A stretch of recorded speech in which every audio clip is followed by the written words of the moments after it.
Welcome to the Sports Bros Podcast, featuring the almighty B-Live, the money man Scottie D, and your host, the head of creative Eddy. The Sports Bros Podcast, by the fan, for the fan, talking sports just the way you like it. And without any further ado, let's give it up for the Sports Bros.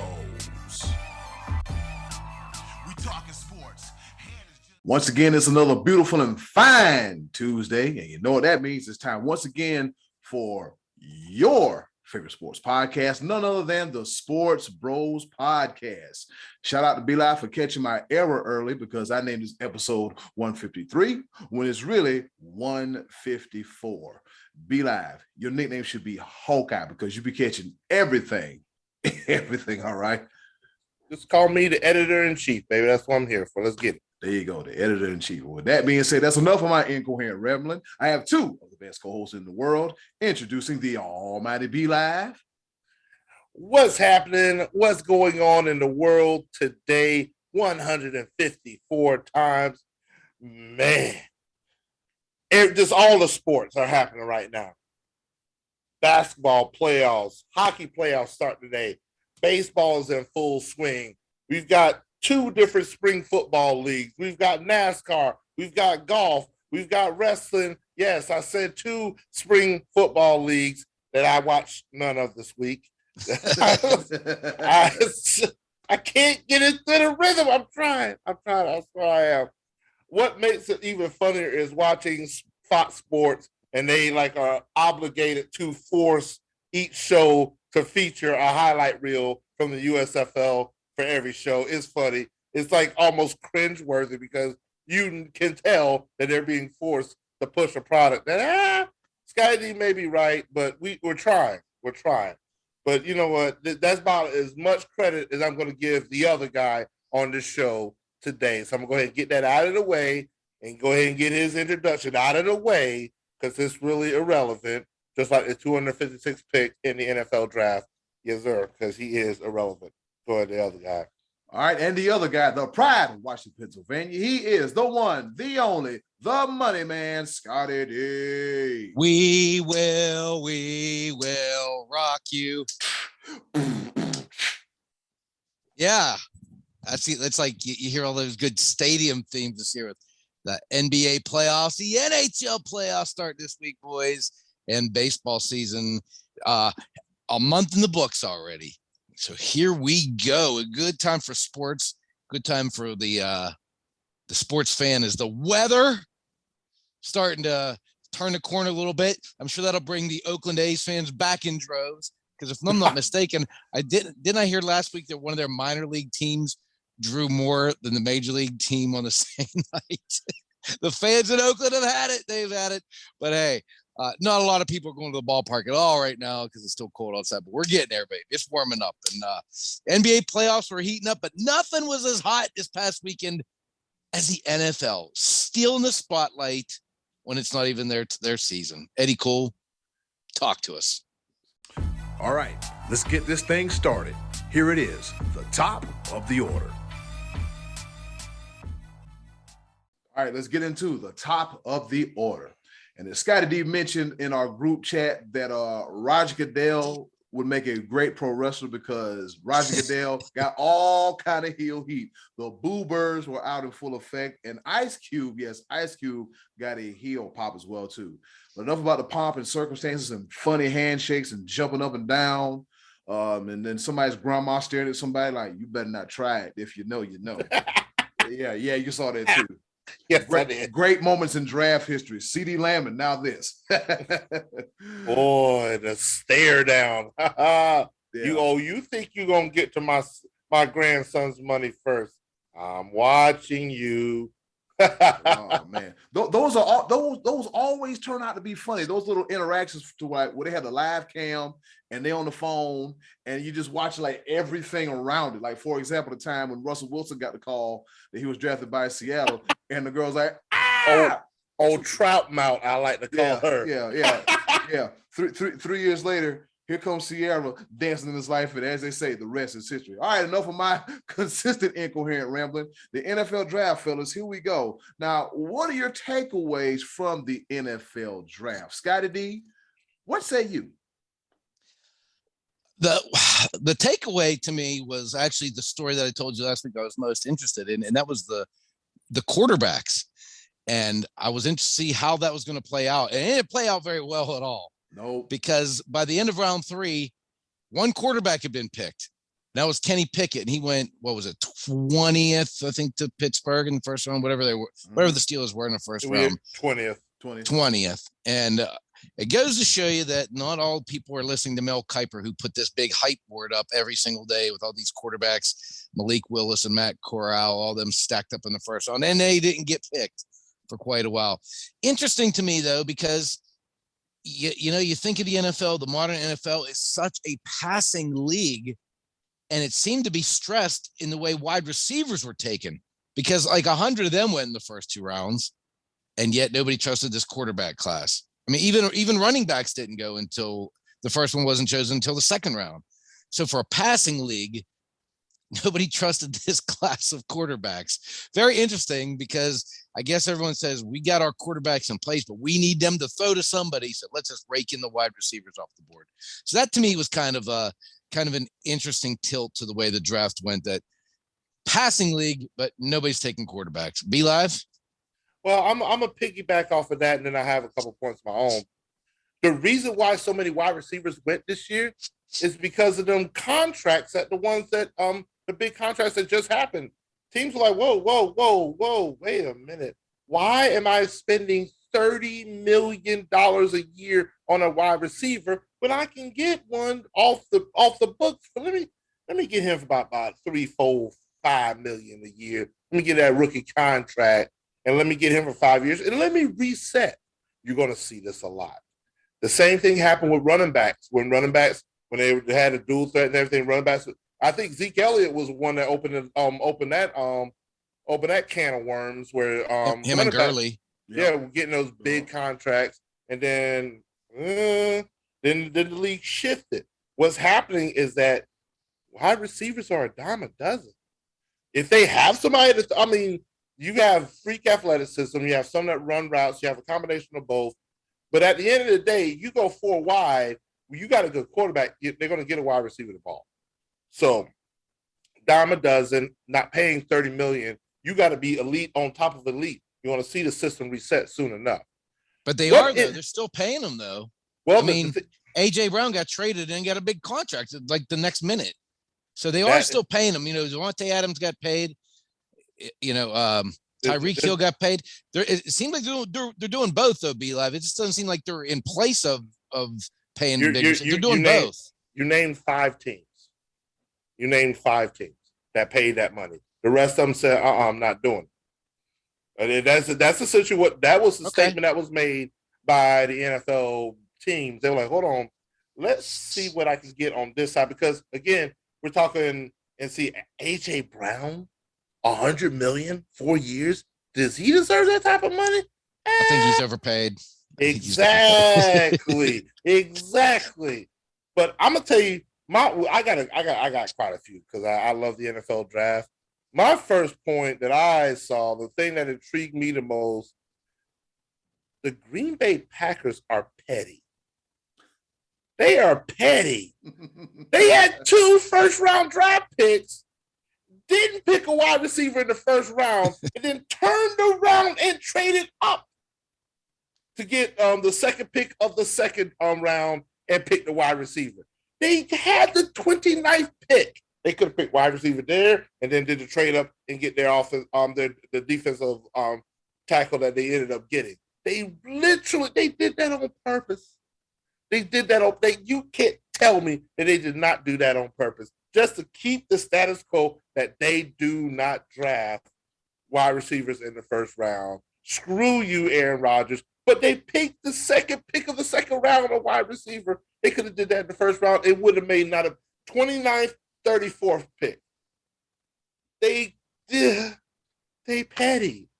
They petty. They is petty. I said, that's I know it's a moot point. I know that's not in the grand scheme of things, but I like seeing little dumb mess like that. I was like, come on, Green Bay, you had 2 first-round draft picks. You still ain't gonna draft a wide receiver and then turn around and trade up to get a wide receiver in the second round. Y'all is off the chain. But you know how I'm Team Petty all day. Pettiness is beautiful. What about let's go on the college level real quick. My beloved Clemson Tigers, all roads lead to Dabo, bleed orange. You know how I do things. The Clemson Tigers last year lost to Georgia 10-3. Clemson lost to an NFL team because 15 players got drafted. I don't care what anybody says. That was an NFL team on the field for 15 players to get drafted. An NFL defense, anyway. Yeah. Eight of them. Eight of them. 5 of them went first round. Yeah. Insane. Man, we lost by a pick 6. Our defense held them to 3 points. Let's see what our draft looks like next year when some of our defensive players become eligible. We only had 2 get drafted. It's okay. It's all right. Andrew Booth, 2nd round. Balin Spector to the Bills, 6th round. Andrew Booth, Vikings, 2nd round. But hey, undrafted free agents, Mario Goodrich to the Eagles, Nolan Turner to the Buccaneers, James Skalski went to the Colts, Braden Galloway, tight end, went to Chicago. Justin Ross, a junior that declared, is with the Chiefs. He was a projected 1st round draft pick, but because of his injuries, it has something to do with his spine, and it scared everybody away. Give the guy a chance. He's with the best quarterback in all of football with Patrick Mahomes. Justin Ross, hey, I wish you the best of luck. All in, bleed orange all day, every day. All roads lead to Dabo. Love it. Yes, sir. I'm sorry about that. How about the actual draft itself? Did you guys think it was a little strange that they had years to prepare for this, and the green room, as they call it, was like 1.5 miles away from the stage? It took they were like walking down corridors and hallways. Sauce got lost on the way to the stage. Lost in the sauce. Sauce got lost. Seriously, I'm like, where are these guys at? I mean, usually these dudes, there have been times where they would like sat in front of the stage, and then they had like their own room that was right on the corner. These guys were like way down on the other end of the stadium. I thought that was a little bit strange. I mean, by the time they got there, the next team was making their pick. Down there by the Bellagio Hotel. Matter of fact, didn't somebody didn't somebody sprint to the stage? Somebody sprint to the stage, didn't he? I think one of those guys did, yeah. Yeah, he was in a full sprint. He's like, yeah, I know I got a $13,000 suit on, but I gotta run. I gotta go. I was like, damn, is this WrestleMania in the stadium? When they walk halfway down the aisle, or the Royal Rumble, when they walk halfway down the aisle, hop on the golf cart, pull you up to the ring and get off. They should have been doing that, man. It was. I thought that was strange. And did you see how many people were there? I mean, thousands of people, like they were just as far back from the stage as the players were trying to get to They had like 5 different stages. I was like, I didn't even know what the main stage was. They had because on the other side, they had the draft stage. I guess you had some type of concert stage, which was behind it. And so I guess I don't know. It was a lot to digest. It was crazy. It was crazy. I don't know if I'd want to be there. I mean, in the middle of a mob scene like that, to listen to somebody just make a pick and I say, okay, who is that now? I pull out my phone. I mean, we don't know everybody that's getting picked even in the first round, let alone the later rounds as you go along. Day 3 people are just there just to cheer on their team. They have no clue whatsoever who that guy is. And that's why they spruce it up. They bring out celebrities and past players and stuff like that. And and Chris Angel spinning up in the rafters with the straight jacket on. Did you see that? That's how they started the second day. Chris Angel's like upside down spinning around with the straight jacket. You the one that told me about it. I still haven't seen it. I was like, yeah. Whatever. It was wild. And then you had the one former Vikings running back who took forever. Oh yeah, gave a big speech. Gave a big speech, and producer was like, "Man, you gotta wrap it up, B. We gotta wrap it up, B. We got 30,000 rounds to go. We gotta wrap it up. When that Dave Chappelle button, wrap it up. Yeah, wrap it up. Wrap it up. You see this? Wrap it up. It's over with. It is. Yeah, hit the music like at the Oscars. All right, you gotta make her. Yeah. You gotta get them out here. Man, the conductor's looking at the producer. I'm gonna throw you another one. I'm gonna throw you in another one that just is surprisingly enough, and then we'll get into our particular team's draft because there's a lot to unravel there. But how about Hook'em Horns? No picks. Texas Longhorns, 0 draft picks. You got more Coastal Carolina guys than Texas. Yeah, I'm all for that. Isaiah Likely, my man, tight end, going to the league with the Baltimore Ravens. Hey, they love their tight ends in Baltimore, man. Best of luck to him. But yeah, the Horns. McConaughey, what happened? What's going on? All right. No. It ain't all right at that. I was like, wow. And Clemson only had 2. It was Georgia stole the show. Wow. Let's see what they do next year. Clemson's ranked 4th in the preseason polls. We'll be back. All roads lead to Dabo. Let's get it. And then there's the other team in South Carolina. Nobody. All right, cool. Moving on. A couple chickens got picked. Yeah, we got a couple got drafted. A couple got picked, and I think one guy was a kicker, and he got an undrafted free agent contract. How about our guy Cole Kelly? Undrafted. Yep. He did not get drafted, but he did sign with the Washington Commanders. Yep. And this was a tough year for quarterbacks across the board. I think how many 6, 7 maybe? I'm not sure, but at the end of the second round, when no one had gotten picked, a second quarterback hadn't got picked, I started having a bad feeling about it. Because I really did think maybe 2, maybe 3 would be picked in the first round, and at least by the end of the second. And when second round came and went, and still none of these other quarterbacks off the board, I started getting a little sinking feeling for Cole Kelly at that point. But he did get the sign though. And I think there's definitely some value in that. I mean, some of your greats that didn't get signed, and I mean some of the hype wears off of some of the players that are really up there. And I think that's actually a good segue when you speak about quarterbacks, and the late picks and everything. I want to go ahead and talk about my Panthers. I think my Panthers did a great job in this draft. They did. Given the limited resources that they had, they made moves. Things fell right into place. Let's start off rip. With my boy Icky Kwanu from NC State. He was projected to be the number 2, he's the number 2 overall player. And they went defense. The first 5 picks fell right into our laps. Yes, you heard your boy at the Sports Bros podcast. O-line, you heard the HOC, the head of creative. You heard us. Thank you. O-line. Yes. Thank you. Yes. I'm glad you listened. Oh my God. I told you, pick an old lineman, and you did. And then we turned around. We had no second round pick, no third round pick, but we made a slight move, gave away a little capital third round pick from next year to move slightly up to get a projected first round quarterback that got hurt. And Matt Corral is a Carolina Panther. I am excited about that pick. My man is a gunslinger.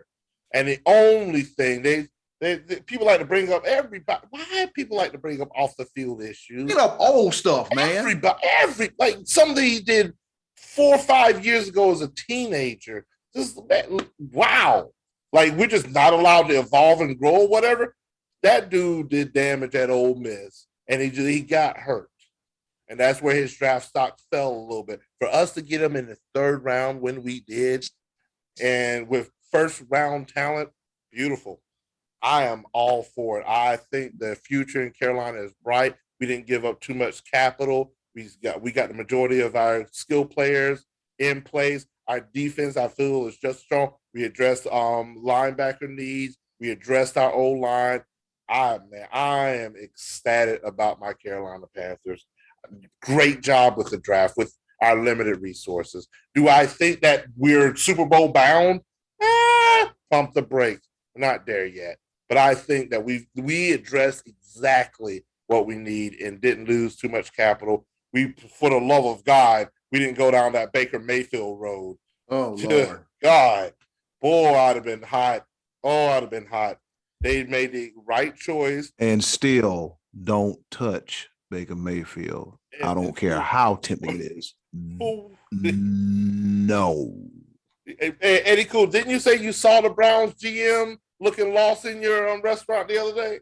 Yeah, he looked like he was a little lost, a little worried, a little stressed, but I hope he enjoyed himself. But yeah, he was kind of just walking around. I was about to go. I was like, "Hey, so how you?" He got a lot on his mind. You got an $18 million bill sitting on your coffee table at the house. You try to get rid of it. You try to get rid of it. Yeah, you be stressed out too. Why am I paying $18 million for something I can't use? Yeah, that's bad for business. But as far as the Carolina Panthers go, be live. I like what we did in the draft. Like you said, we addressed needs. I'm looking at a lot of like NFL.com and Pro Football Focus. We got anywhere between a B- and an A- and an A+. So I think, like as you said, hey, we got some defensive players, we got some cornerbacks, we got the O-line, we got the hog molly situated, we got an edge rusher who could be a problem in the future. So from the looks of it, we're on the way up. Because defensively, we're top 5 in defense, and so from the looks of it, we're only going to get better. I really like the Matt Corral pick as well too. He's a gunslinger. Like you said, the only thing that stopped him was him getting hurt, and other than that, man, I like the draft. I was over here like, wondering about certain players. I'm like, you know what? I looked at him, I checked him out, I watched the video on Icky, and Icky is a bulldozer, a body mover. If you in his way, if you close your eyes, you'll be looking at your heels cocked up in the air and wondering what the hell went on. Scottie D, tell us about the Cowboys draft, man. How you feel about how about them Cowboys? How you feel about it? First of all, I loved your first round pick. So I knew you guys would be happy with that because that dude is a beastly looking guy. From what everyone's telling me, the Cowboys had a bad draft. That's what I'm hearing because they took Tyler Smith, offensive tackle from Tulsa, in the first round, and Mel Kiper immediately threw water on this parade because right off the bat, Mel Kiper said, "You picked the guy who holds. He's got 12 penalties last year in 12 games." Right off the bat, everybody jumps on that. Oh my gosh, we took a guy with holding, bad technique. All right, let's get over that, okay? Because this dude is 6'5", 325. You can teach somebody to have better technique when it comes to blocking, but you can't teach somebody to be 6'5", 325. This kid's aggressive. He's big. He's strong. They're going to be able to run behind him. So I don't hate that pick nearly as bad as everyone else does, because if you're going to tell me he sucks, I haven't seen him suck yet. So let me watch him like Dak. You know, I've seen Dak be terrible. I can say Dak sucks. I can't say this kid sucks because I haven't seen him yet. Yes, he has some problem with holding, but I mean, can't you fix it? Can't that be taught at the next level? I mean, surely the Cowboys knew that, and the coaching staff felt we can work with this kid. He's not going to be playing tackle this year. He's going to be playing guard. We'll work on that technique. So I didn't hate that pick nearly as much as everybody else did. Then the next pick the Cowboys took was Sam Williams. And right away, Mel Kiper said, he's an edge rusher, but he can't play the run. He can't defend the run. Are you kidding me? This dude can't tackle. He's a linebacker from Ole Miss, and he can't tackle a runner. So I went to the scouting report on ESPN.com, and it said he covers sideline to sideline. He can tackle the run. So what am I supposed to believe? It's draft night. Last year, I went to bed sick to my stomach because the Cowboys missed out on Patrick Surtain and they got Micah Parsons instead. And how did that work out for me? Pretty damn good. So excuse me if I'm not going to jump off the bridge yet because I didn't have Tyler Smith graded at the 24th pick instead of the 30th pick. So let's watch these guys play first, and then I'll see if I think they're good or bad as we go along. So, I told you last week, guys, I wanted a lineman, and this guy was, I think, the highest on the board at the time, or the second highest on the board at the time. Whatever. I'm okay with it. Hey, Scottie D, I'm gonna do you one further because as much as you told me about how much you hate mock drafts and all this stuff, these mock drafts were so wrong. Not even close. Wrong, on top of wrong, with some wrong on the side of wrong, drizzled in wrong. Why? Thank you, Scottie D, for telling me not to waste my time thinking about and trying to project who would go where. Thank you so much. Good God, there was no way to predict. Those trades came fast and furious in the first round, too. Yeah. Good Lord, there's no way. I knew there was going to be some moving and some shaking, but you can't predict that. No. We spent all this time looking at mock draft, Mel Kiper 5.0 and Todd McShay 5.2.5.1 exclamation point on the side of like none of them. What? Why? And matter of fact, I think one of the only ones Kiper got right was Tyler Smith getting picked by the Cowboys, and then he criticized it. Wow. Because everybody they picked Aiden Hutchinson. He was going number one until the very last week. And he's not going number one. And then they really criticized that. Jacksonville doesn't know how to develop players. Why would they pick a developmental player? Boy, shut up. Yeah, they just kept going on, and I'm just overlooking it because I've never heard for 256 picks. Hate every single pick. They found something to hate on. They did not congratulate wholeheartedly any pick.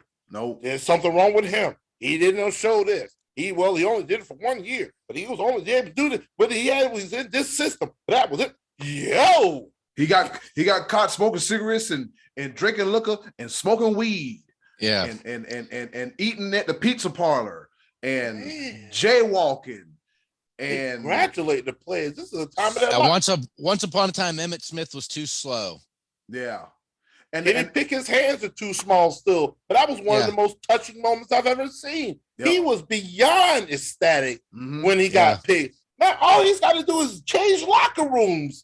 How awesome is that? You get to stay home. The pressure is on out there, buddy. I'll tell you what, the pressure is on because Steeler fans, they want him to be good so bad, but they are so nervous because if he's not, it's like our own guy couldn't come through for us. But I think he has a chance to play well. I mean, I feel bad for Mitch Trubisky because good Lord, they picked the hometown kid. Like they're going to boo him the second they're going to want him.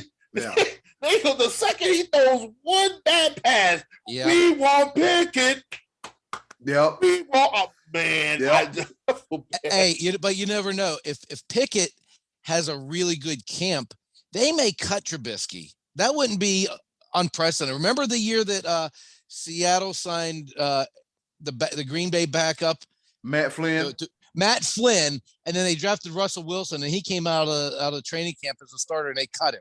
So they signed him to a big deal. I mean, this isn't quite the same because Trubisky only got like a 2-year bridge deal, but the Seahawks like, man, we like Flynn. We're going with him. And they draft Russell Wilson. And he's their starter. They cut the dude. So you never know. You might see something like that. Steelers, they drafted another quarterback too. They drafted 2. Again, I feel bad for Mitchell Trubisky because he is in a no-win situation. There's no way he can. There's no way he can succeed in Pittsburgh at all with Kenny Pickett sitting on the sideline. He has to be flawless. Yeah, he better be good. Good Lord. So, fellas, do you think the Eagles have gotten better by acquiring AJ Brown on draft day? Oh yeah, for sure. Tremendously better.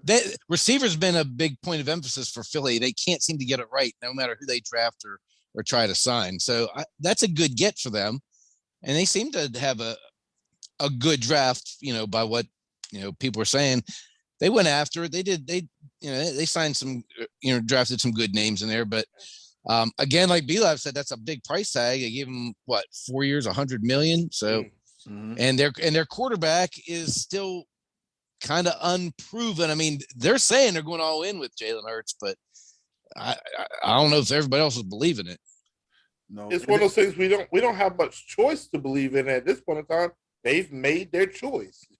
Jalen Hurts is the guy. Now, can he get it done? Because I think Philly has done what they need to do to surround him with talent. Now it's just a matter of, can he get the job done on the field? Who is their running back for the Eagles? Boston Scott. So that's the one thing Did they draft one? I don't. Here's the one thing, and this goes out to JR. Miles Sanders. Okay, I think he was hurt a bit. So yeah. But yeah, I don't care. It's the Eagles. That is beyond. I'm actually, Eddie. I'm surprised you even put the money man in that position for him to even try to talk somewhat decent about his division rival. I just be flat out honest with you. I don't care about the Eagles.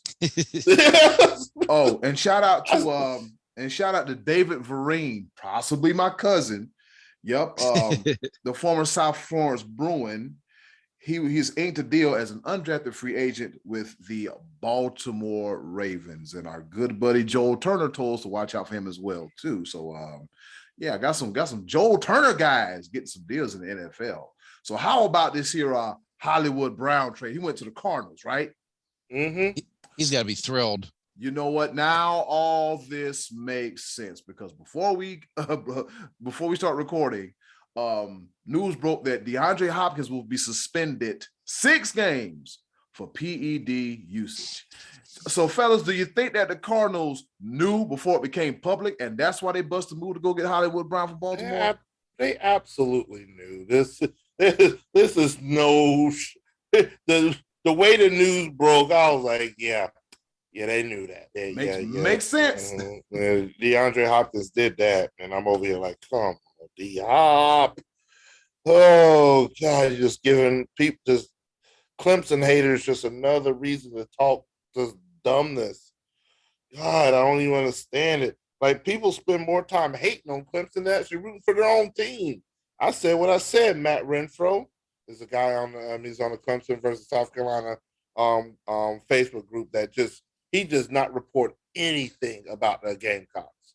He spends his entire life on TigerNet.com, just looking for something to go wrong in the Clemson Tiger organization. I'm like, bruh, get a life. I don't follow Clemson as much as you do. Just bruh. So B-Live, that's what you call a dedicated hater.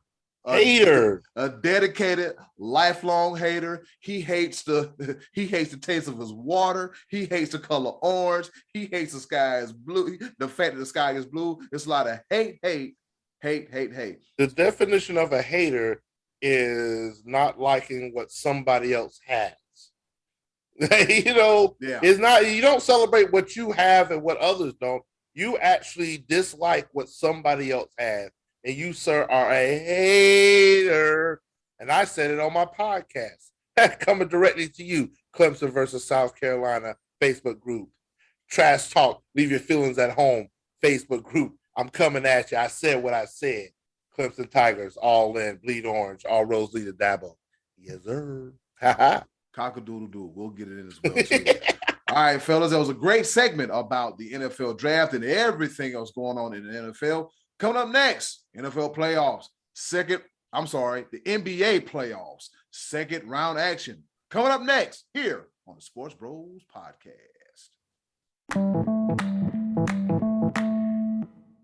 That was a fast and furious, well, not so fast and furious, but it was a great segment. We talking about NFL football, everything that's going on in the NFL, the draft, trades, So much stuff going on. Woo! It make your head spin. But moving on to the NBA, we have the second round of the NBA playoffs.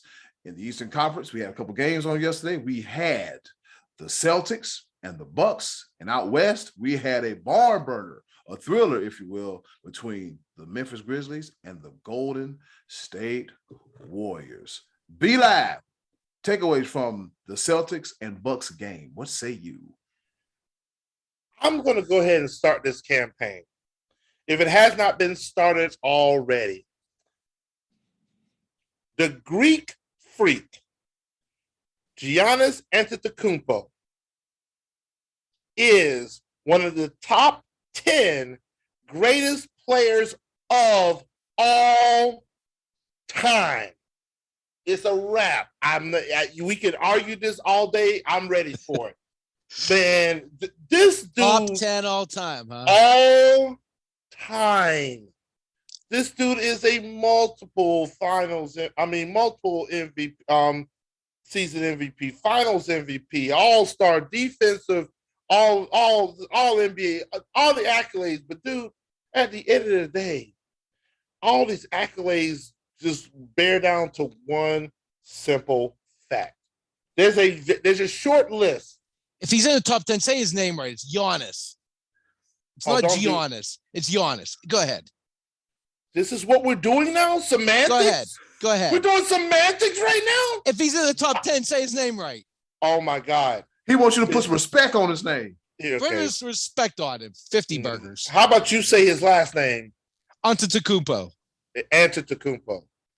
Well, he's not in my top 10. Semantics. Wow. Disrespectful. Anyway, like I was saying, there's a very short list of big men that have dominated the game. Very short list.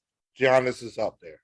You seeing him work, and once again, this was an off game for Giannis, the Greek freak. This was an off game. He still got a triple-double, and he could not be stopped. Whether if it was him scoring, rebounding, even facilitating. He demanded so much of a presence, and the Celtics had no answer. Triple-double. He fed his other teammates. He makes every single player on that team better, to the point that I'm giving Grayson Allen praise.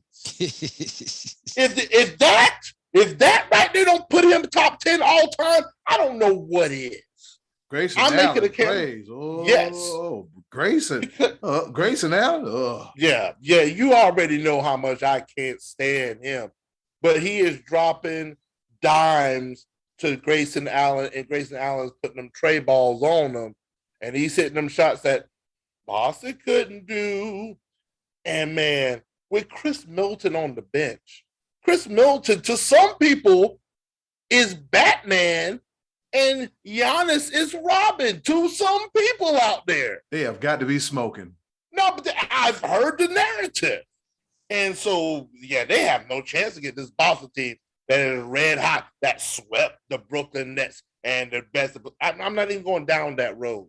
Milwaukee went big on them boys, and Boston couldn't do a thing in the paint.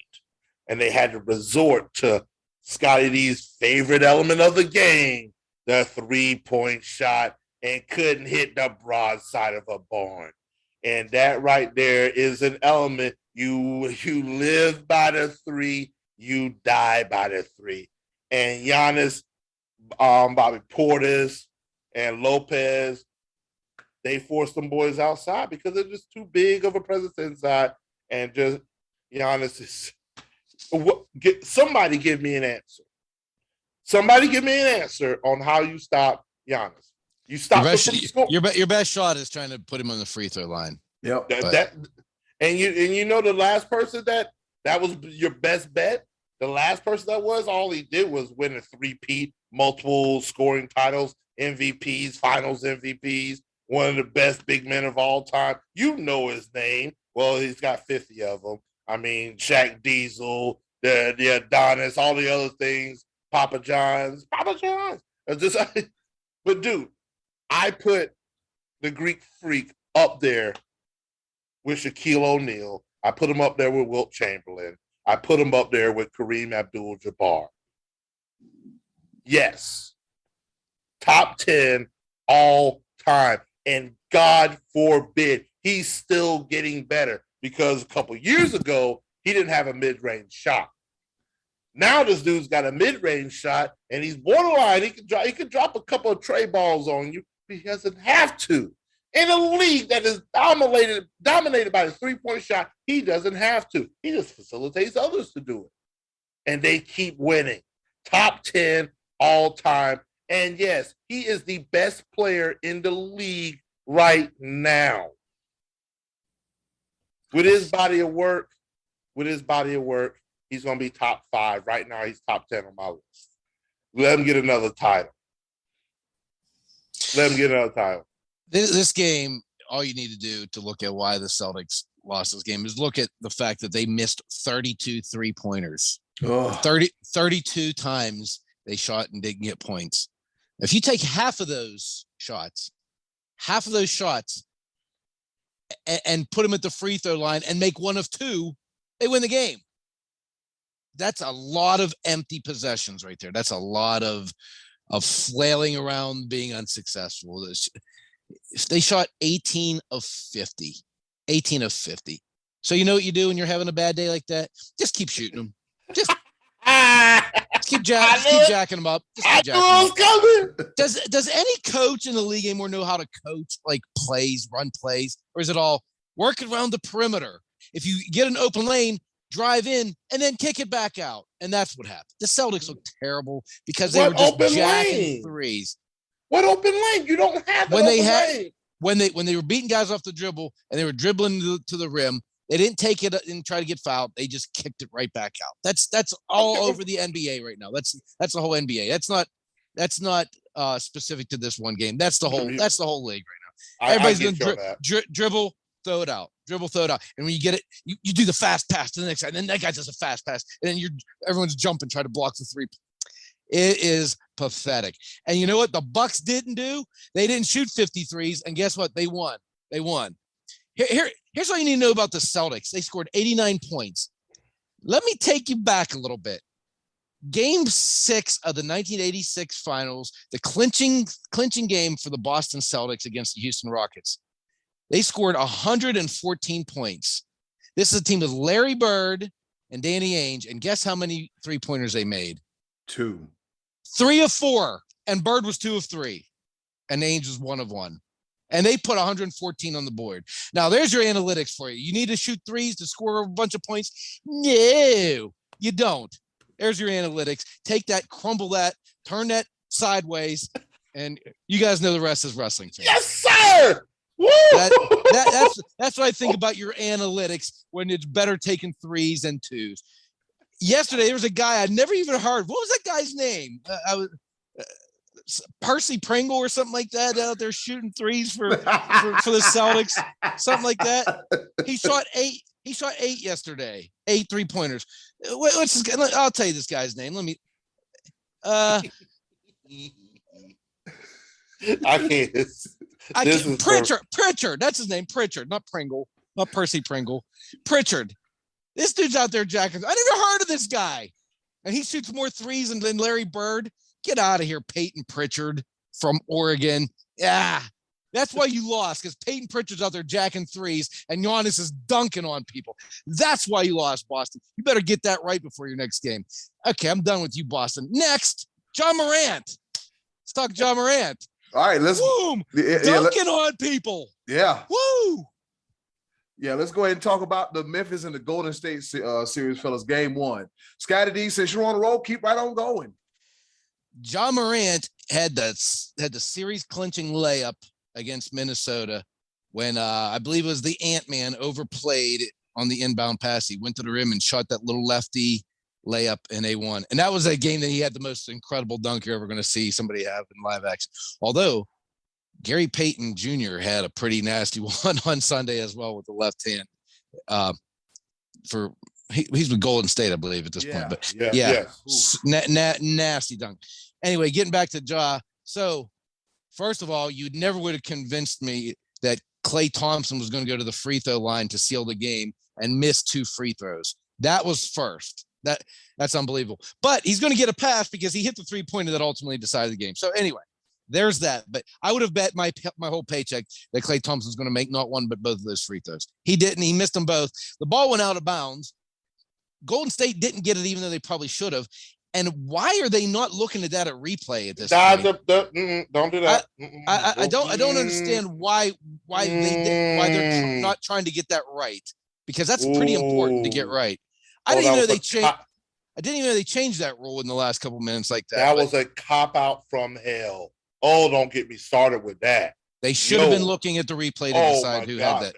Why do we have all these cameras, all these different angles? You have cameras everywhere. There's a camera up my ass right now, and you didn't decide to look at it right. Like, for what reason? Yes, I'm getting in my 40s. I know. I'm just saying, I need to go get a colonoscopy. I'm getting to that age. Take care of yourselves. Physical and mental health are very important. I said what I said. I know I took it way outside the realm of what we're talking about. Anyway, back to the point. But yes, why are they not looking at it? Why did they take that away? It's like when the NFL years ago had instant replay and then they took it off and then they brought it back. They brought it back because you can do it and make the game better. So I didn't even know that was a thing. I was waiting for them to go look at it and to look at the fact that they couldn't do it unless they challenged, and the teams didn't have a challenge. But it used to be under 2 minutes they would look at it. But either way, they said, I mean, I wasn't aware, but that's what I think. Van Gundy actually is the one that said, because he said he likes it better this way. And I thought, well, you wouldn't like it if you were coaching and the ball should be yours and the other team had the ball. Anyway, they went to a jump ball, and Memphis gets it, immediately calls timeout. Should have looked at the replay and given them another 4 or 5 tenths of a second. Yeah, another half a second or so. But then they ran a really good play. But give credit, it was the same type of situation where they tried to get the ball to Ja, going to the rim. He shoots with the left and he misses, and they lose the game. Give credit to, I'm not even sure who it was for the Warriors that cut off that angle that forced him more baseline than the angle to the rim. Than he had. It may have been. But it was good defense nonetheless. Yeah. And, it forced Moran a little bit of a longer shot with his left hand than he would like. And he didn't have time to make much better. He only had 3 seconds because he inbounded someone else and he took the cut, got the ball. But anyway, it was a heck of a game and a good start to the series. And, I've been saying I like Golden State, and they're starting to have that look. I mean, they did it without Draymond in the second half. I don't know what he did. He got tossed again. That's like his thing. But I got that one. I got that one because that was what I was going to lead into. Was the simple fact that Warriors pulled that game out, and I was looking at the second half of the game. And I was like, something's missing. I did not catch the first half, but I went back and realized what happened. Draymond Green, being a little bit too aggressive and careless on the defensive end of the ball. There's been a lot of dialogue, a lot of debate, a lot of controversy, a lot of talking about his flagrant 2 ejection. At the end of the day, I'm just going to say it like this. Draymond Green, you got to be more careful. I'm just going to say it like that. I'm just going to break it down to Louis Bonnets. You got to be more careful. That the refs, there's certain things that they're not going to tolerate. They called the flagrant 2 absolutely wrong. They said that he came down on the ball. Like, what essentially happened is that Draymond Green went up for a block, missed the ball, hit the dude in the face. And they said that there was excessive force behind him coming down on his face, which actually was not the reason he should have gotten a flagrant 2. It was actually the subsequent, when he came down with the other arm and he was trying to stop the guy's momentum, essentially, stop him from scoring in the midst of, and grab the guy's jersey. And in turn, when he grabbed the guy's jersey, he actually yanked him down and he came down really hard on the floor. Draymond tried to catch him, but at the end of the day, as much as I've rewatched it, it was a flagrant 2. It was just the fact that the referees explained it wrong. The second part of when he grabbed the jersey and yanked him down, that was a flagrant 2. You get him out of the game. I just want to go ahead and throw that out there because I rewatched it. I heard all the talking heads just get the entire thing wrong. Oh, this does basketball. No, there's certain things. I am a bad boys Detroit basketball fan growing up in the 80s and the 90s. I love smash mouth basketball, but then there's carelessness. There's where you actually can hurt somebody, and that's what happened. No matter how much he tried to catch a dude or whatever, you grabbed his jersey and you took him from where he could land safely to where he came down hard on the floor and could have easily hurt himself. That his shoulder came down especially hard. That could have been a torn rotator cuff. I'm just doing what I saw. I'm watching it right now. And he grabbed the jersey. Boy, I don't know. Yeah, see, and understandable. But it's one of those things where I think at the end of the day, they sent a message. Hey, come on, bro, just be more careful. And maybe the league will come back and downgrade it to a flagrant 1. So all those points that come into play that he might get suspended again if he keeps doing it, blah, blah, blah, yeah, whatever. What they should have done is suspend him for skipping around like a sissy after the game. He did pull an Antonio Brown, but that's a whole nother situation here and there. But the Golden State Warriors, after his ejection, still managed to pull this game out because they have too many weapons. Ja Morant is that dude, and he played his ass off. But at the end of the day, man, Golden State has found yet another lineup that is ridiculous to watch. Where do you like Jordan Poole? Jordan Poole, 31 points. Jordan Poole. Man, they keep just finding ways and finding lineups that just good Lord, the splash triplets. Klay Thompson had a terrible game, but hit a 3-pointer that pretty much sealed the game. I don't see an answer. Ja, my dude, hey, you're gonna have plenty of opportunities over the course of the next few years. Hopefully, they continue to build around you, continue to make a team. Memphis, they will be in the conversation for years to come. Golden State's just too much. I have Golden State in 5 with this.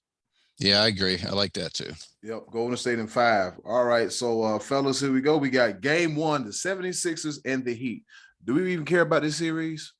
Well, absolutely I do. I don't care a lot about it because the Heat are going to win because as the 76ers were finishing off the Raptors, Doc Rivers decided to have Joel Embiid be the rim protector with a 30-point lead in 3 minutes to go.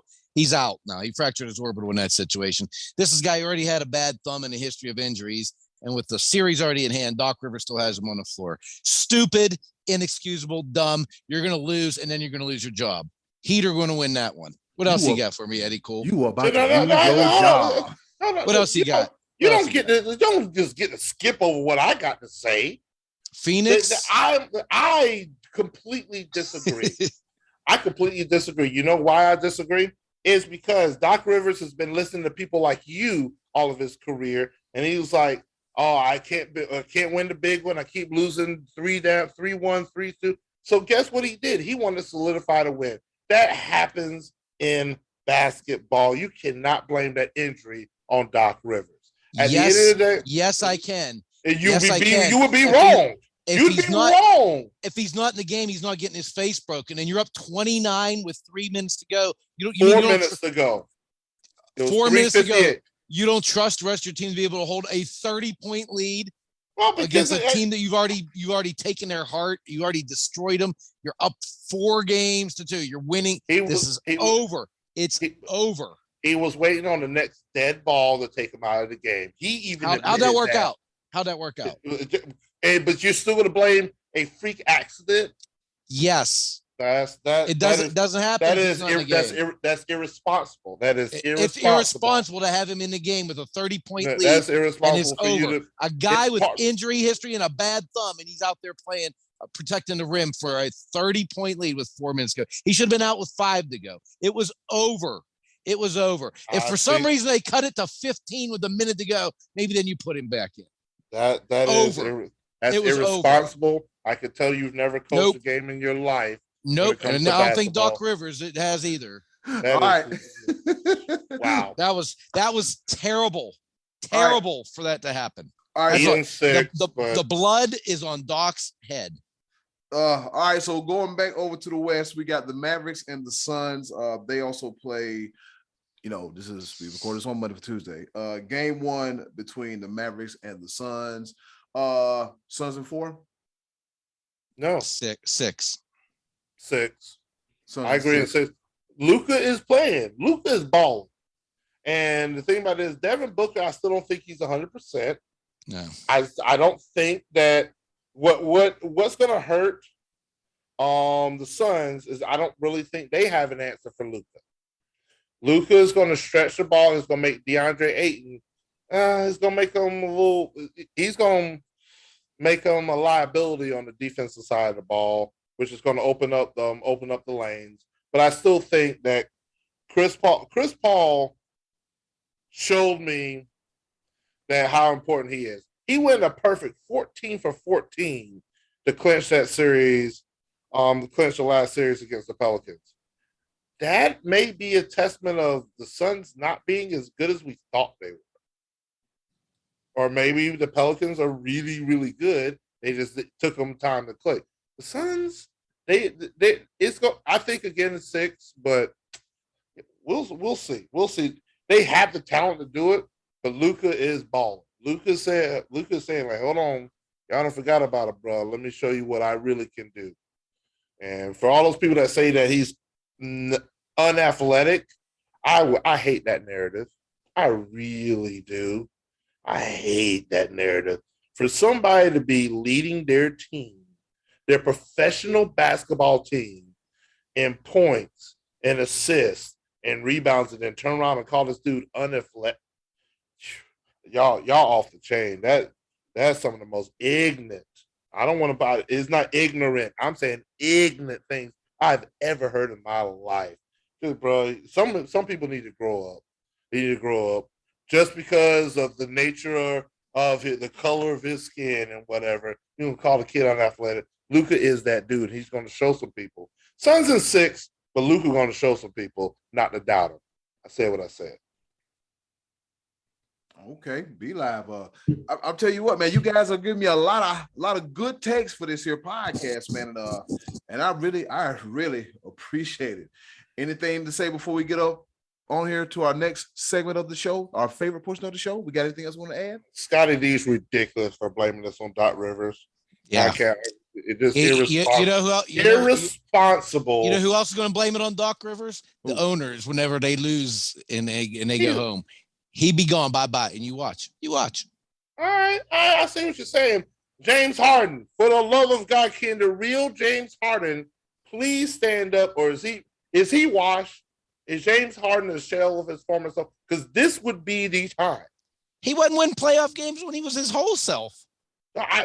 See, Houston's they've been to some conference finals. OKC's been to some conference finals because of James Harden. And the NBA finals. I was gonna say, this is James Harden came here for a reason. And ta-da, this is the reason that they wanted James Harden in Philly. Bruh, this is what everybody's begging for. You need to be more aggressive. There are no excuses. Now, Philly needs you to step up. Can he do it? I say no. Nope, Heat's winning that series. Next. Yep, Heat's winning that series. So, fellas, we've kind of given our opinions and decisions and thoughts on the NBA, the second round of playoffs. Are we good at it? We good? Everybody good? Yes. All right. And with that being said, guess what time it is? Oh, what time is it? What's going on? What's happening right now? What's going on? Oh, I'm glad you asked. It is time once again for our favorite portion of the show, the choices of the voices. We're gonna keep with the basketball theme. And with that being said, hey, yo, button, hit it. Choices of the voices coming up next.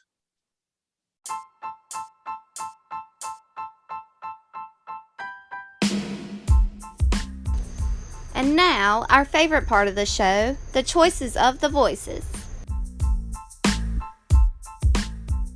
Once again, thank you to the wonderful and ever so lovely Miss Button for introducing our favorite portion of the show. You heard the woman. It is the choices of the voices. We ask you a question. You give us an answer via Facebook. Maybe y'all should be trying to leave some answers on Twitter too, because the Twitter does get checked as well too. And also the Sports Bros family group. And with that being said, Scottie D, what's on tap for this week's choices of the voices? All right, we had two this past week. The first one was, should Doc Rivers have pulled Joel Embiid at the end of the game? And everyone said yes to that Christ. one. You can't let stuff go, can you? Stay on topic. Then our second I ain't got time. God, 100% agreed with me on that one. Then the other question that we asked was, we were asking you to tell us some of your favorite non-superstar players that have won NBA championships. And in my picture I posted, I had a picture of Andre Iguodala, Ron Harper, and Tim Duncan. Those are Robert Horry, not Tim Duncan. Robert Horry played alongside Tim Duncan. Those were the ones we had pictured. And Eddy, cool. What did our listeners and our friends have to say? All right, here we go. We got Smooth, the Star Walker, also known as JR to everybody else. All right, he said Robert Horry or Tayshaun Prince. Can never just give one answer, but I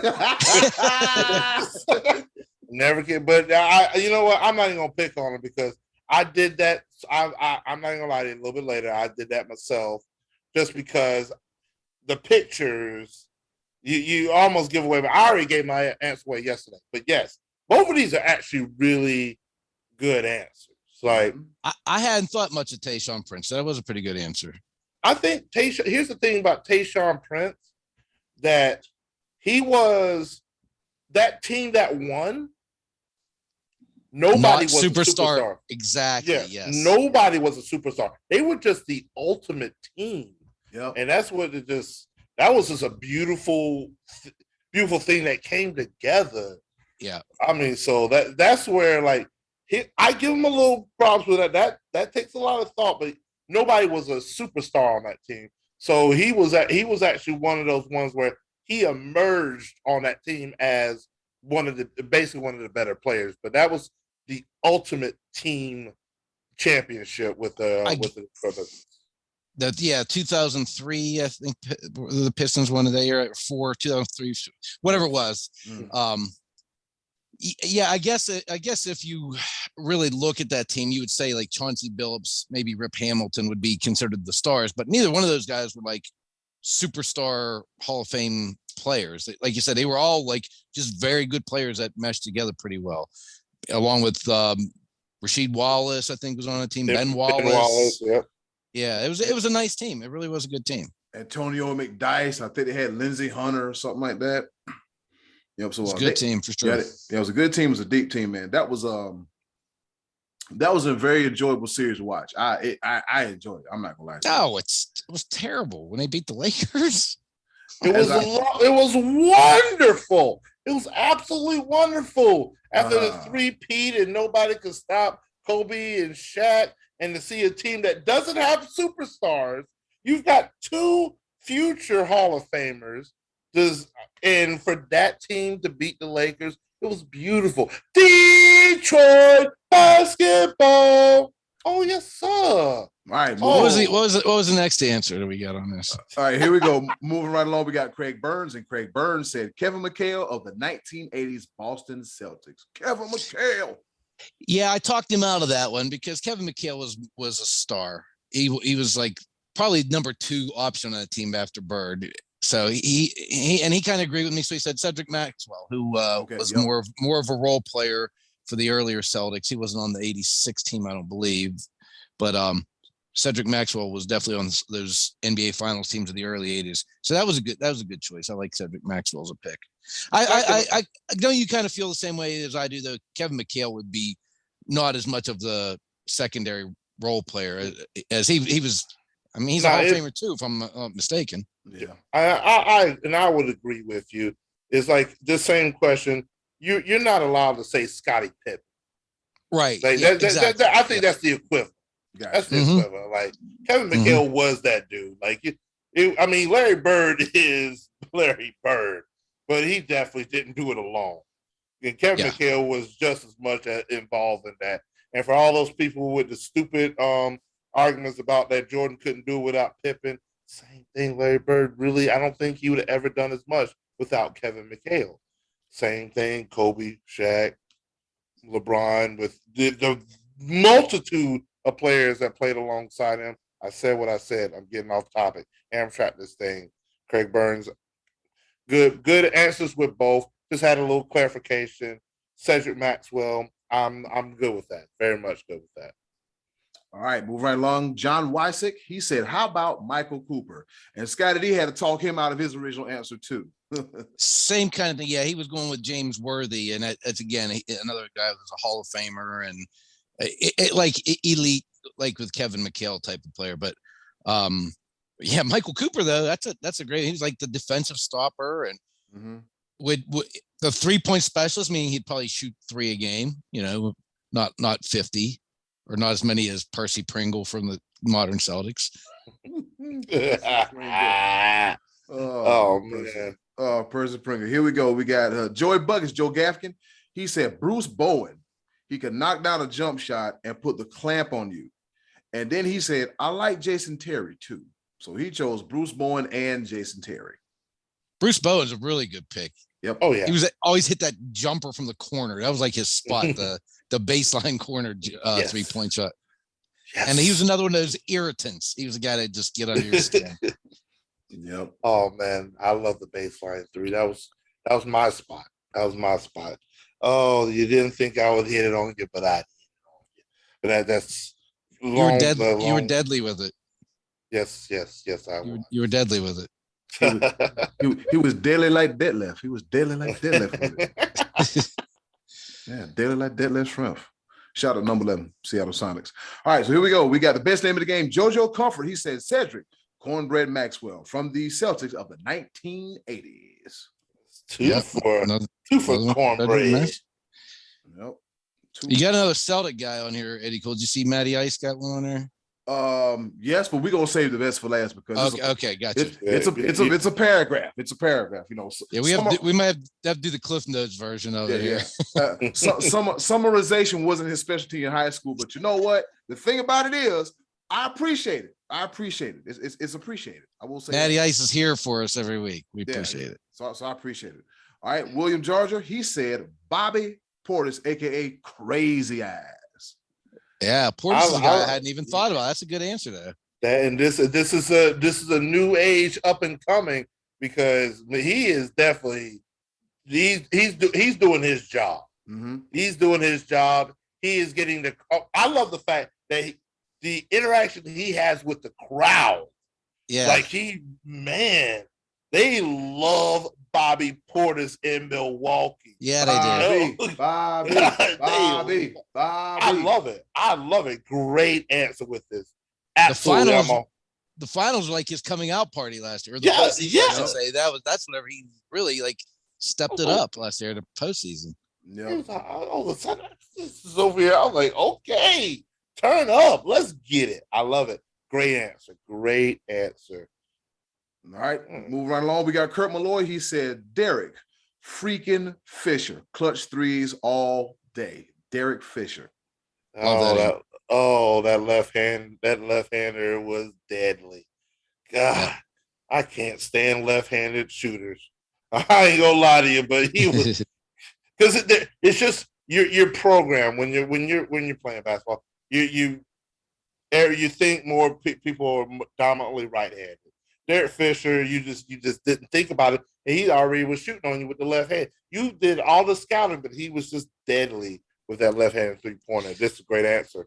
When he came back the second time, he was like a guy that Kobe trusted. I mean, the Lakers took a serious downhill swing after Shaq left, and they had the Kwame Brown, Smush Parker era in there, and then all of a sudden, Pau Gasol shows up.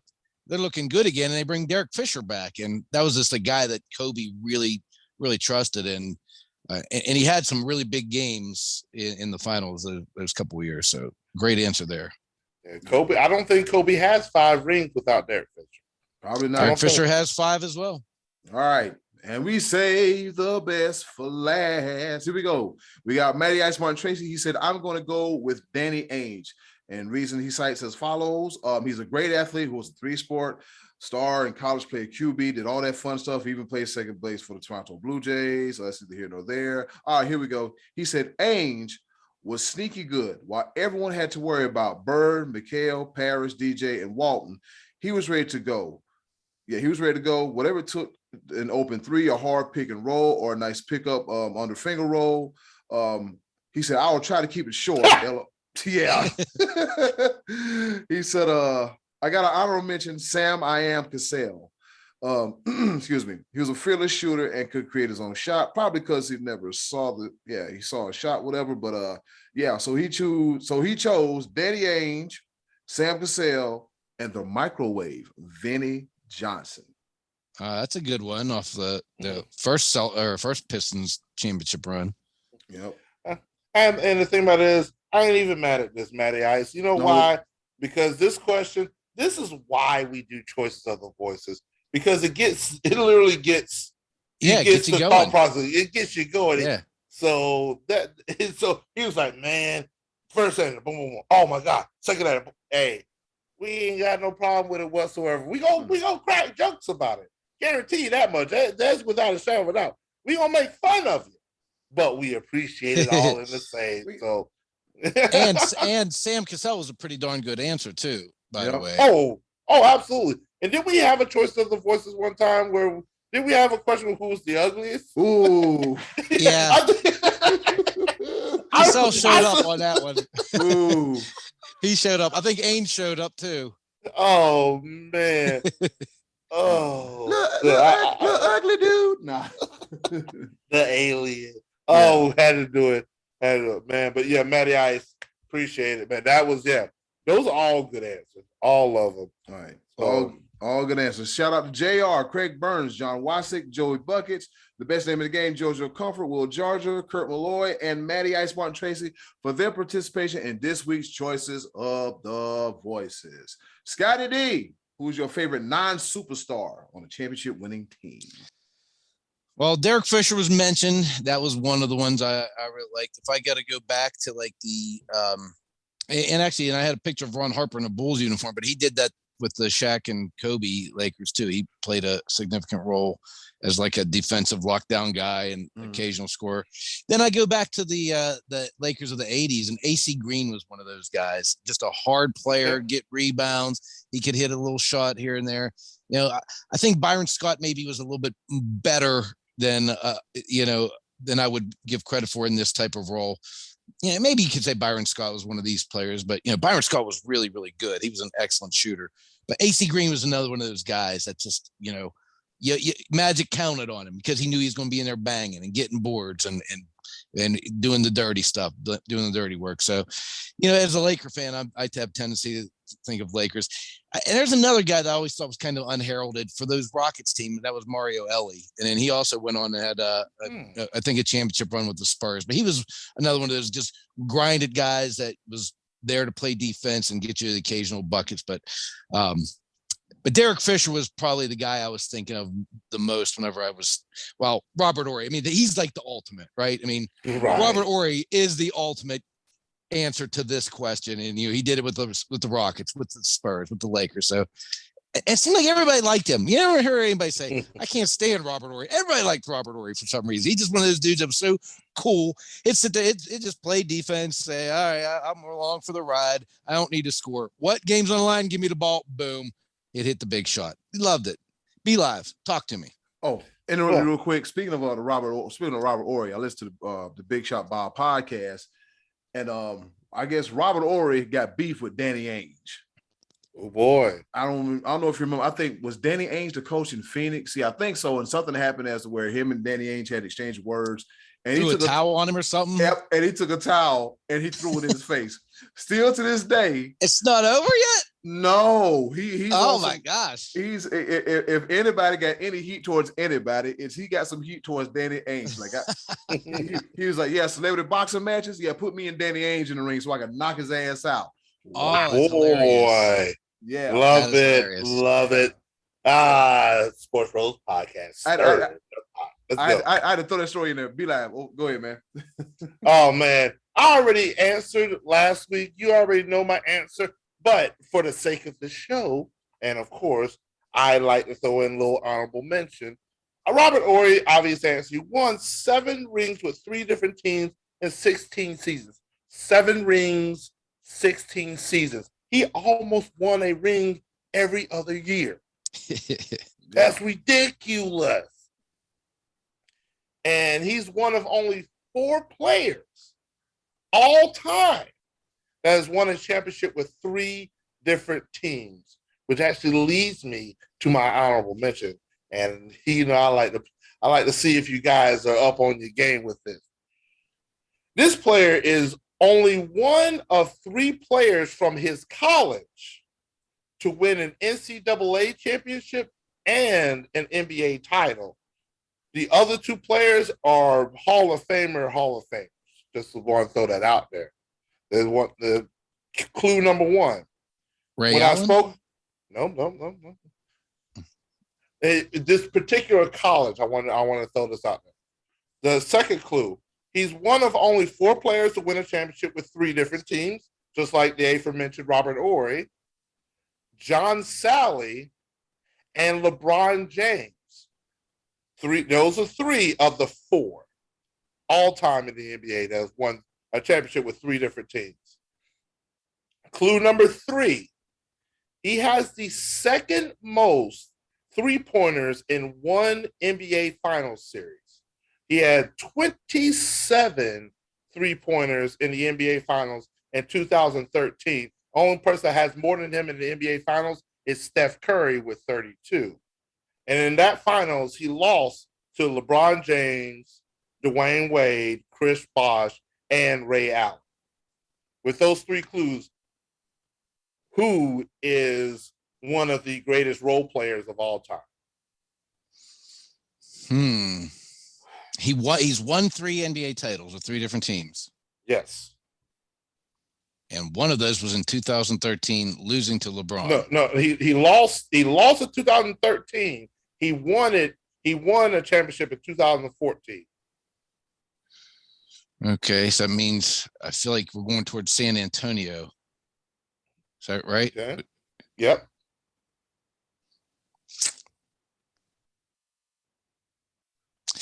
Boy, I could do this all day, but I won't do it to you. He won a championship with San Antonio, Toronto Raptors, and the Los Angeles Lakers. He graduated from the University of North Carolina, and he's one of the 3, along with James Worthy and Michael Jordan, to win an NCAA championship and an NBA title. And his name is Danny Green. oh boy. Oh man, I would have never. I know you wouldn't have. Danny Green has hit some major shots for 3 different teams: the Raptors, the Lakers, and the San Antonio Spurs. Man, oh man, I wanted to give that honorable mention because A, I knew you wouldn't think of it, and B, you got to give that man a little bit of respect when I throw them accolades out there for him. You know why I didn't think of him? Because I blocked out that he was on the Lakers because he was so terrible in that bubble year. I couldn't wait for him to leave because he hit threes all over the country until he became a Laker, and then he couldn't buy one. He was terrible. I was glad he was gone, and I'm glad I didn't even think to give him the respect of thinking of his name. Oh boy, here we go. Good old Danny Green. So that leaves me. Danny Green did hit some big shots, though. He did. Toronto. But I wanted to give him the old flying elbow whenever he was a Laker. The heave ho. All right, so that leaves me. I am going to say Dennis Rodman. Okay.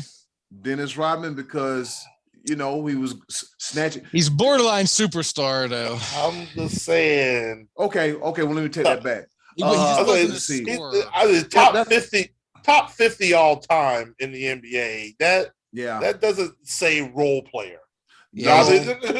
That doesn't. He say actually was really the most carved out role player you ever come across, actually. Like He knew his Yeah. role better than any. Yeah, Right. that's interesting. That's an interesting call because his role was not to be an all around player. His role was cause trouble, get rebounds, play defense, and provide energy, and that's what he did. I think, Scotty, do you think I'll allow it? All right, we'll go with it. I think so. We'll go with Rodman. Because he is a Hall of Famer, but he was actually the ultimate role player. So right, yeah. If we like I said, if we're going from an ultimate role player standpoint, then I would have to go with Dennis Keith Rodman. All right, because he was just able to be plugged into Chicago's system, go party the night before in Vegas, and come back and play 25 minutes to snag 30 rebounds like it was nothing. I mean, Dennis provided a spark, like they said, go in there, cause trouble, be an irritant at home, keep the energy levels up, and just go and this is your role. You know it. Go do it. Carmen Electra. Yeah. Carmen Electra. Yeah. Yeah, we can't write off a guy that's doing that. and no, Scotty, you made a very valuable and Eddy Cool Dope. Like, really thinking about it, he was the ultimate role player, and that elevated him to top 50 all time. Yeah, like he was never the person that you was like, hey, here's the ball, we need you to win this game for us. No, he was right. He was the one. He wasn't like that on the Pistons or the Bulls. No. But he for damn sure did his job. And as the new age kids say, he understood the assignment. And hey, Eddy Cool, I might have to.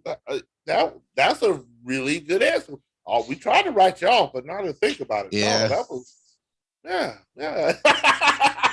Role players in glue, baby. Because think about it, if he wasn't there, then the Bulls would be like, oh Lord. But with that, Dennis had that energy, tenacity, diving after loose balls when he went kicking cameraman in the groins and doing all that wild stuff. But and Chicago just embraced him. They just embraced him, and he wound up winning the championship. And also on top of that, he was sad, when Detroit ended. And so, now he's like, you know what, if this is my last shot, Chicago, I'm going to get it done. With that being said, it's been another edition of the Choices of the Voices. Scotty D, what's on tap for next week? All right, so we're going to go to a little bit of a more broad topic here next week, not sport specific or a single sport specific, but we're going to ask you to tell us about an appearance or a role an athlete has made in a movie that you specifically liked. Athletes cross over into movies every now and again. A lot of times, clunkers. A lot of times, poor acting. But maybe you liked it, so that'd be your answer. So let's give us an example of an actor or an athlete who appeared as either a role or spot appearance or a role in a movie that you really like. That's what we're gonna go with. And Eddy Cool, that'll give us something to talk about next week. Space Jam. On the Space Jam. Oh, sorry, my bad. Ladies and gentlemen, Be Live is singing the songs. All right. With that being said, it's been another edition of the Choices of the Voices. Come back next week. Coming up next, a round of pepper.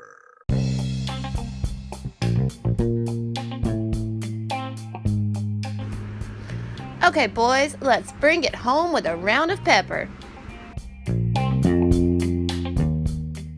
All right, you heard the woman. It's time for us to go home and get the hell up out of here. But before we go, we got to give you a round of pepper. You know how we do it. 3 topics, rapid fire style, kind of, sort of, not really, here to engage, enlighten, and entertain, and educate. Yes, I got the 4th E, and educate. I've been coming out crazy at the stumbling blocks, but I got it though. I got it. All right. And with that being said, I'll go first. All right. On this day in history, back in 1910, the Intercollegiate Athletic Association of the United States is renamed the NCAA. But don't nobody give a damn about that. What really happened on this day in history, back in 1936, New York Yankees, Joe DiMaggio, the Yankee Clipper, the man himself, makes his major league debut, and he gets 3 hits. And then Joe DiMaggio was dating Marilyn Monroe. He was a bad man. 56 game hitting streak, a record that'll never be touched. But on this day in history, Joe DiMaggio made his Yankee debut. Over to you, Scotty D. Excellent. And that rounds out the Lakers, Cowboys, and Yankees talk for yet another episode. Jesus. All right. Oh, man. So I felt that. I really felt that was coming. He had a little stupid smile on his face. Joe DiMaggio, on topic. Speaking of Cowboys, so we already kind of talked about the NFL draft, but and how they like to bring out celebrities and various former athletes and current athletes actually to do the draft picks. Well, the Dallas Cowboys in round 3 sent Emmitt Smith out to announce the pick. Emmitt came out and announced with the 88th pick in the 2020 NFL draft. Oh, no. Yeah, Emmitt missed by a couple of years, which, he was excited because he was out there yelling at the Vegas crowd, don't hate on them Cowboys. Don't be hating. He was playing around with the crowd. So I get that his mind may have, in her. The problem is he didn't say 22. Emmitt Smith, Hall of Famer, number 22. Emmitt, I still love you, baby. Be live over to you. Even the greats mess up from time to time. Yeah. It was his number. Speaking of the NFL draft, I got to give out a little shout out to a local kid here in Fayetteville, North Carolina. Fayetteville State defensive back Joshua Williams became the first player from Fayetteville State University, historically Black college university, to make it to not only make it to the Senior Bowl, he was a Division II All-American player. He got drafted in the 4th round by the Kansas City Chiefs. All right. Cumberland County, 910, Fayetteville, North Carolina, locally grown. Stand up 2-6 and Eddy Cool, the ball. All right. My second pepper point is about a house located here in Northeast Ohio, particularly Columbia Station. I know what that is too. All right. So Odell Beckham, right? Odell Beckham Jr., former Cleveland Browns wide receiver, now plays for Rams. His house is for sale. It's real nice. I saw the pictures and everything. I ain't trying to buy it, but it's real nice. All right. According to Fox 8 Cleveland, they said the nearly 14,000 square foot property located on Eagle Point in Columbia Station comes complete with 4 bedrooms, 7 bathrooms, a closet perfect for showcasing shoes, a dog kennel, a personal gym, an in-home theater that also works as an inside golf simulator, and a 3-stall garage and a pool complete with a water slide. You can get that for $3.3 million if you got it. If you got it. Yeah. So if you're in the market for a new home and want a bunch of damn space to put a bunch of damn stuff, go ahead and grab Odell Beckham Jr.'s home in Columbia Station. It's on the market as we speak. $3.3 million. Over to you, Scottie D. His shoe closet is bigger than my apartment. His shoe closet. Yeah. I saw it. I was like, why? Just yeah, Scottie, go ahead. Let's go Pens. Here we are, baby. Playoff time. And the Pittsburgh Penguins will be facing the New York Rangers in the first round, who they cannot seem to beat at all. They just couldn't beat them this season. The Penguins, I believe now with 16 consecutive postseason appearances, has the most of any in North American major sports. However, the last 3 years have won 0 rounds, gone and gotten eliminated in the first round. It does not bode well for them that they are facing the Rangers this week, a team they cannot beat. So if it goes according to how it feels like it's going, this could be an end of an era for Pittsburgh. Just a few years ago, in 2016 and 17, they won consecutive Stanley Cups led by Coach Mike Sullivan with Danny Malkin, Sidney Crosby, Chris Letang. And that core could be on their way out of town if the Penguins face yet another first-round exit. Here's hoping that they don't. Let's go Pens. Keep this thing going. Be live. I got Colorado winning it all over Tampa. Over to you. Ooh, over Tampa. You better watch out for them Florida Panthers. But I know it. I know it. They've been hot. But I'm a Hurricanes dude. I'm taking the Avalanche. But taking Avalanche to win it all. Speaking of hurricanes, I'll tell you, I'm Carolina storm surge all day. I'm gonna switch over to another sport and go a little bit down south to South Beach. Miami Hurricanes basketball. Oh, I absolutely love this story because you spoke about the creation of the NCAA earlier. Mark Emmert is stepping down. He'll be stepping down next year, and he sucks at his job. Good damn riddance. Go ahead. Because this is the mess that we get. Miami Hurricanes basketball, name, image, and likeness, billionaire John Ruiz, the transfer portal, professional agents, negotiations, pay to play, threats to leave, and guard Isaiah Wong. All of that packaged into one story because Isaiah Wong threatens to enter the transfer portal if he is not compensated fairly with his NIL deal.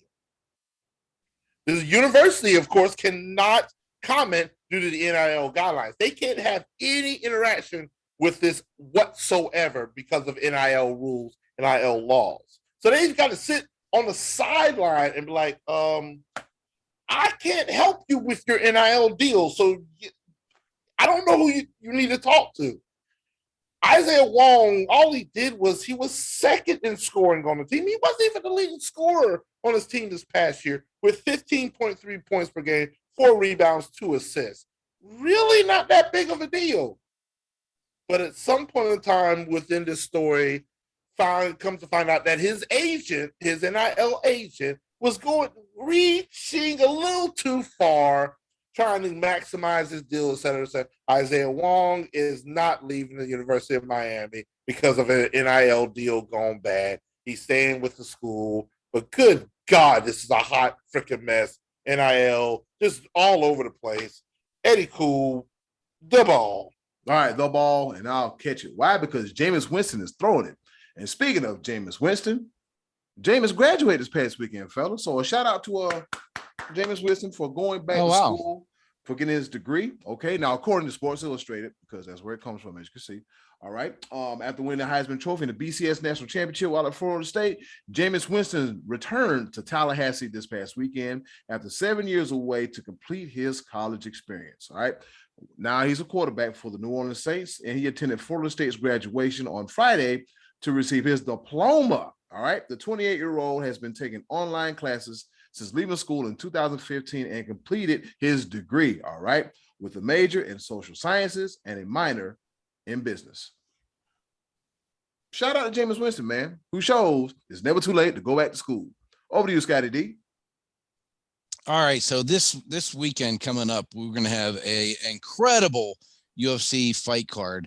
Yes. The main event is going to feature a lightweight championship, Charles Oliveira, defending against Justin Gaethje. If Justin Gaethje could keep this thing on the feet, he has a chance. Much like Dustin Poirier, he wants to slug it out with Oliveira, and much like Dustin Poirier, Oliveira wants to get into the ground and submit him. Oliveira has the most submissions in UFC history. And that's the way I'm picking it to go this week. And I think Oliveira gets his way with Gaethje. I also got Tony Ferguson, Michael Chandler, a couple. I think Rose Namajunas is fighting on this card to defend her title. It's a great card. Stay up late Saturday night and watch it. Be live. Over to you. Let me finish this off the way that I know how to do things. I'll be watching UFC this weekend. Third and final pepper point. Oh, the NFL draft, you got to love it. But there's a couple side stories that you may not know about. A typical love story. Boy meets girl. Boy dates girl. Boy wins contest to announce team of choice draft pick. Boy asks girl to marry him on stage at the NFL draft, Deadpool style, with a ring pop. Boy marries girl next year on the NFL draft stage, perfectly suited, in Las Vegas. Yes, this happened, and congratulations to Brianna McAllister and Toby Costner. Toby Costner is a diehard Kansas City Chiefs fan. Brianna McAllister is a Saints fan, but she did wear the Chiefs gear because it was a Chiefs pick. He did propose to her last year at the Cleveland draft with a ring pop. I kid you not. Look up the story. Wow. Love made at the NFL draft. You gotta love. They actually got married this year. Suit, tie, wedding dress, all of the whole 9 yards. I believe it was sometime in the 6th round, but congratulations to them. Got married in Las Vegas at the NFL draft. You cannot make this up. Eddie Sucker. Cool, take us home. He says sucker. Ladies and gentlemen, thank you. And everybody, thank you for watching, listening, and being enamored with us here at the Sports Bros Podcast. We're about to get out of here. And actually, we might see a full episode of Monday Night Raw tonight as if we don't fall asleep. Anything you want to say before we get up out of here, fellas? Congratulations to Miguel Cabrera, the greatest hitter I've ever seen. Just got his 3,000th hit against Colorado last week. Yes. J.R. Smith, 4.0 at NC A&T State University. 4.0, and anything is possible. Yes, sir. Exactly. And in closing, do something nice for yourself. And if you can, do something nice for someone else. They'll appreciate it now more than ever. This has been another episode of the Sports Bros Podcast. As I slide away from my desk, try not to fall, and bust my behind. And with that being said, thank you for listening to another episode of the Sports Bros Podcast. Be live. Get us out of here. Hey, to Mama Donnelly, Mama Livingston, and our sports mama Angel looking from above. Happy Mother's Day to you all. We love Happy you. Mother's Day. Well, yes, happy Mother's Day. Love y'all. Y'all take care. See you next Yes, week. sir. Thanks for listening to the Sports Bros Podcast. Yes, sir. Hey, it's Eddie Cool here from the Sports Bros Podcast.